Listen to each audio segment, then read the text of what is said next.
esto que dice de Javier Lainez Potice, que el ministro que ha pues ya suspendido temporalmente o quizá ya para siempre este plan B, pues decir primero que está violando la propia Constitución, porque el artículo 105, fracción 1 de la Constitución Política de los Estados Unidos Mexicanos señala que no puede haber una controversia constitucional en materia electoral, ¿no? Ese por una parte. Y por otra, pues también que esto es uno de los muchos agravios de la Suprema Corte, porque hay que recordar que, por ejemplo, en 1998 la Corte pues estableció esto del anatocismo, que es el interés sobre interés, y estábamos en un contexto en aquel momento México de la crisis de Ernesto Zedillo, que se conoció como el error de diciembre o el efecto tequila, donde estaba devaluándose totalmente la moneda y además se había rescatado por medio del FOBAPROA a estos banqueros y a los, digamos, a la gente con mayor dinero. Y en ese mismo contexto, pues este anatocismo, que es el interés sobre interés, pues metía en muchos aprietos a los deudores del sistema financiero. Muchos de ellos perdieron su patrimonio. Ese es uno de los tantos agravios. Yo considero que el peor agravio al pueblo de México por parte de la Corte, pues es el caso de la guardería ABC, ¿no? Esta injusticia que se prestó la Suprema Corte a avalar este crimen de Estado, como lo llamó el ministro Arturo Saldívar el año pasado. Y en ese mismo contexto, preguntarle, presidente, si usted no considera, porque ayer lo decía aquí en la conferencia, que hay que reformar al sistema judicial, pero sobre todo a la Suprema Corte desde la formación educativa. Usted señalaba que pues esto es como muy profundo, ¿no? Y en ese mismo contexto preguntarle si usted no consideraría también que es muy importante que ya se dé independencia al Consejo de la Judicatura Federal, porque ellos son juez y parte a la hora de analizar las corruptelas de los jueces, magistrados y ministros. La ministra presidenta de la Corte, Norma Piña, es también la presidenta del Consejo de la Judicatura Federal, y así pues nunca vamos a tener justicia, y por eso nunca vemos que jueces, magistrados y ministros lleguen a la cárcel cuando todos sabemos hay corrupción y muy abiertamente en el caso, por ejemplo, que se ha dejado en la calle a los delincuentes de cuello blanco. Entonces, preguntarle, presidente, si no considera que como parte de esta reforma pues que se requiere para el sistema judicial, pues también se debiera de procurar esta independencia para el Consejo de la Judicatura. Gracias, presidente. Sí, yo pienso que hay que ir a lo estructural.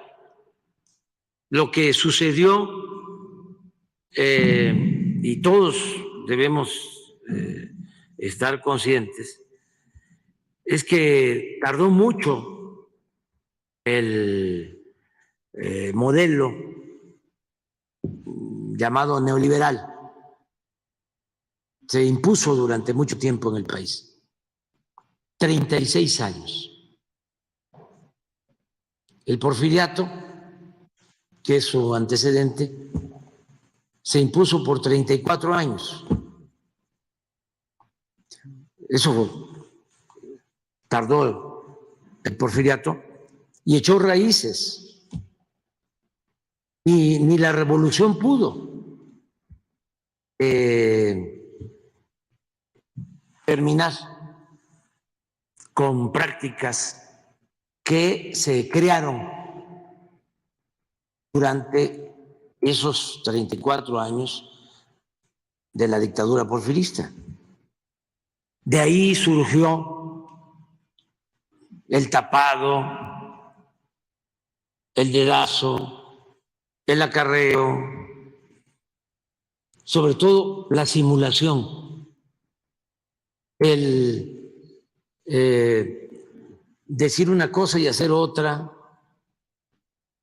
el decir que se respetaba la Constitución, sí, en la forma, pero se violaba en el fondo. Se mantenía una república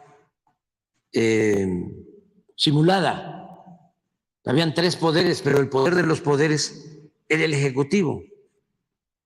Habían elecciones, nada más que de antemano ya se sabía quién iba a ganar, porque Porfirio Díaz enviaba las listas a los estados, a sus hombres fuertes,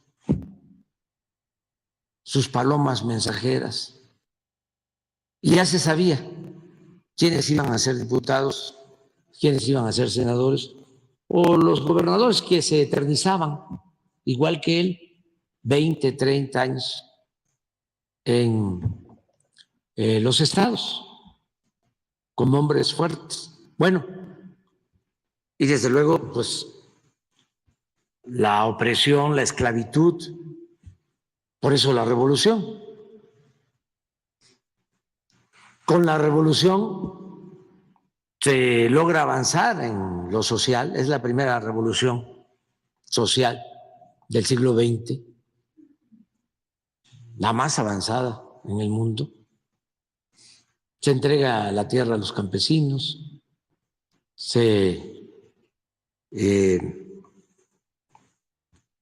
desmontan los latifundios, se recupera el petróleo que había entregado Porfirio Díaz a los extranjeros, se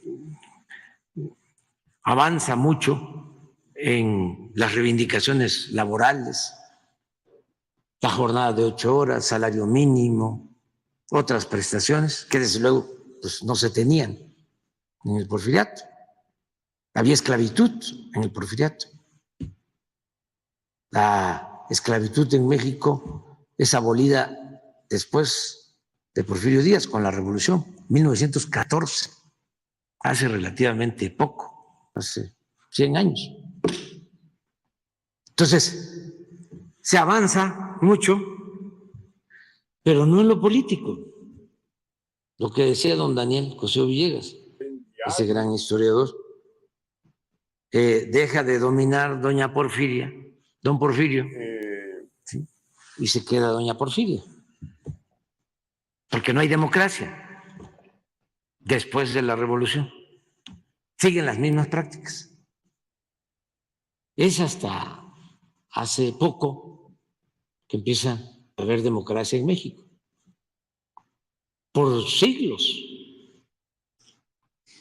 no hubo democracia en nuestro país. No tenemos tradición democrática, no tenemos hábito democrático. Apenas estamos avanzando en eso.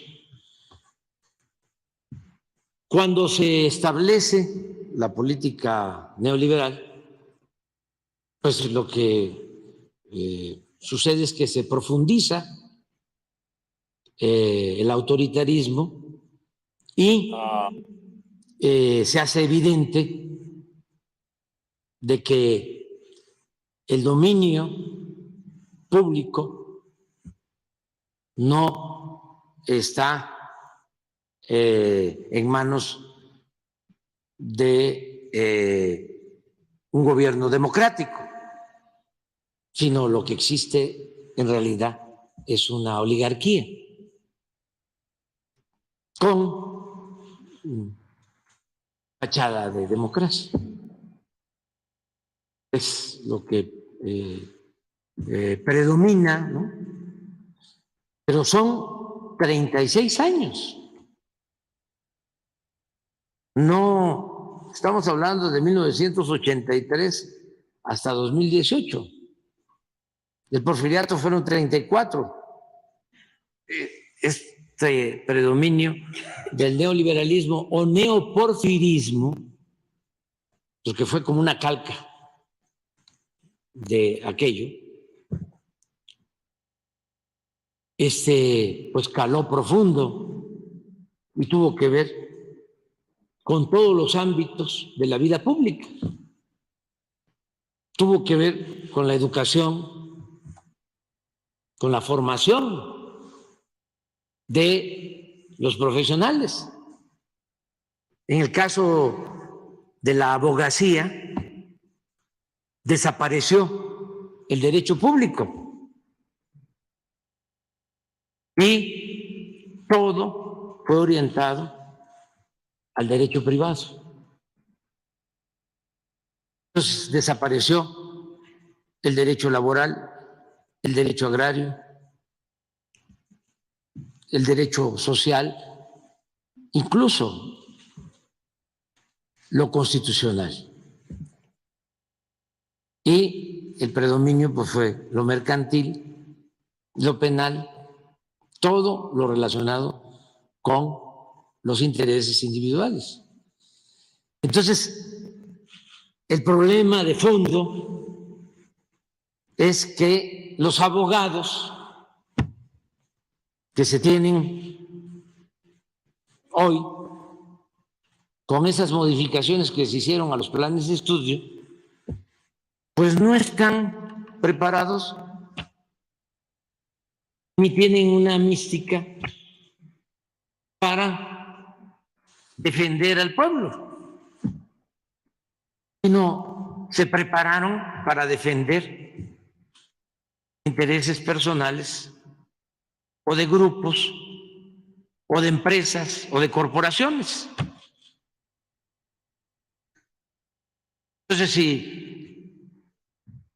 nos dicen de la Suprema Corte, surge otro, Alteza Serenísima, y declara, resuelve, de que ahora los 1.500, 2.000 jueces van a ser nombrados por el presidente de la República. Nada más que el presidente tiene que procurar que cumplan 3 requisitos: que sean buenos profesionales, que sean honestos y que sean cercanos a la gente. El presidente diría, ¿y de dónde los voy a sacar? ¿Cómo le voy a hacer? Por eso es un problema estructural que hay que atenderlo. Bueno, se llegó al colmo de que la Universidad Nacional Autónoma de México, la UNAM, nuestra alma mater, su Instituto de Investigaciones Jurídicas de la UNAM ha estado dirigido en 2 periodos por un egresado o una egresada del ITAM, de una universidad privada que fundó una persona buena del sector empresarial con esa concepción, el señor Alberto Valleres, que en paz descanse, pero formando profesionales en función de su visión empresarial. Fue tan exitosa esa universidad que fundó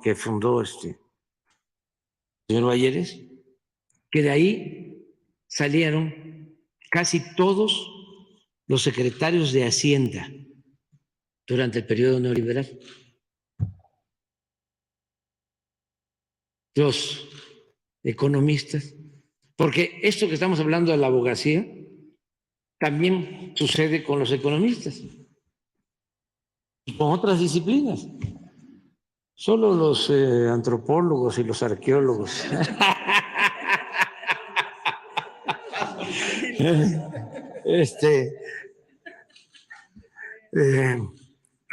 se salvan de eso, pero por lo general, entonces, sí es un problema estructural. ¿Sí? Entonces, hay que cambiar los planes de estudio, ¿sí? Hay que regresar a lo público, hay que poner en el centro el interés general, no en lo individual, y también pues hay que democratizar las instituciones. No descartar la posibilidad que jueces sean electos, magistrados, ministros. En una época eran electos, pero también ¿a quién se va a elegir? Por eso hablo de la necesidad de ir al fondo, a la formación. Pero bueno, otro paso es el que haya una elección, porque pues el pueblo se equivoca menos que la imposición de una persona o de un grupo o de un partido. Va uno más a la segura con la democracia. Y lo otro, pues es que toda esta reforma tiene que impulsarse al interior del Poder Judicial. No tiene por qué meterse el Poder Ejecutivo, porque son poderes autónomos, son poderes independientes. Ellos tienen que estar ya tratando este asunto, no caer en la autocomplacencia, porque el dueño del Financiero, del periódico El Financiero, les hace una encuesta cuchareada en donde el pueblo de México dice que está muy bien el Poder Judicial, que tienen 62 o 65% de aceptación los ministros. Si caen en esa autocomplacencia, si no rectifican, pues entonces va a seguir la crisis en ese poder. Ellos tienen que tomar la iniciativa. Es lo mismo a lo que te refieres con lo de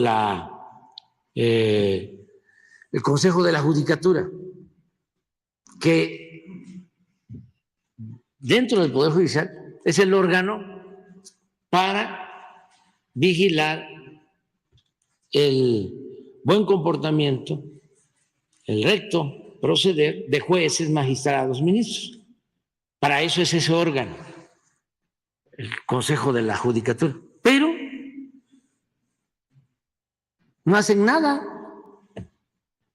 Y están miembros que nosotros propusimos al Senado. Y quién sabe qué pasa ahí, los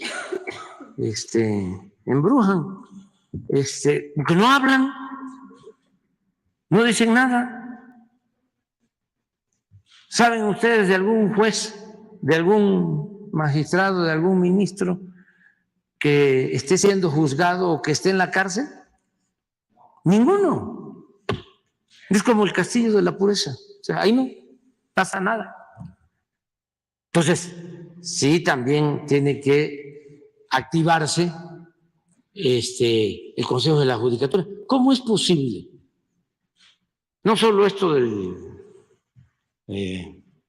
ministro Lainez, ¿no? Su Alteza Serenísima, el ministro Lainez, sino el mismo día que están juzgando en Estados Unidos por narcotráfico o por vínculos con el narcotráfico a García Luna, aquí el Poder Judicial decide descongelar las cuentas de su esposa. El mismo día. Y de otros vinculados a García Luna. Bueno, ni siquiera cuidan la forma. Es mucha la arrogancia, la prepotencia. Y hay que estar cuidando los viernes,